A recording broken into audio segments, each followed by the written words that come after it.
كان النبي صلى الله عليه وسلم يخطب يوم الجمعة ومتوم صلى الله عليه وسلم siku ya Ijumaa faqama ilayhi an-nas fasahu watu wakamsimamia wakaanza kupiga kelele faqalu wakasema ya nabii Allah kahita al-matar wahmarra ash-shajar wa halakat al-bahaim wa saqa al-hadith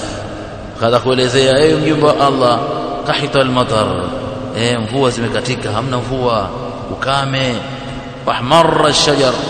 mimea imenyauka wa halakatil bahaim mifugo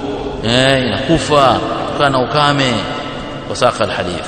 kaleta hadithi kama ilivyotangulia wafihi na ndani ya hadithi hiyo min riwayati Abdul A'la katika mapokezi Abdul A'la bin Hammad fatakhashshati anil madina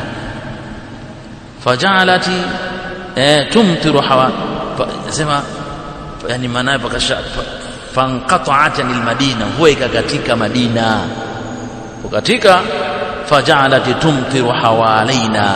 ikawa inanyesha huko miji ya pembeni kabisa na Madina wama tumtiru bil madina qatrata ikunyesha tena Madina wala hata tone moja fanadhartu ila al madinati nikaiangalia Madina wa innaha la fi mithli al iklil yenyewe ikawa kama ni mfano wa kitu kilichozungukwa sababu sehemu zote imezunguka mawingu isipokuwa Madina tu ndio ambako kumekuwa kukavu mvua zimeenda huko pembeni huko kutokana na baraka na muujiza ya dua ya mtume Muhammad sallallahu alayhi wasallam aliposema hawa alaina wala alaina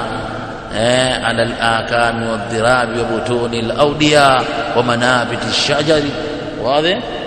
Allah akaipokea dua mara moja na kuisambaratisha mvua kwenda huko katika miji ya pembeni. Kwa Madina ikawa kama alivyoweka katika riwaya ya mwanzo fi mithli al-jawba. Riwaya hii la fi mithli al-iklil maana huma mutakariba. Naam.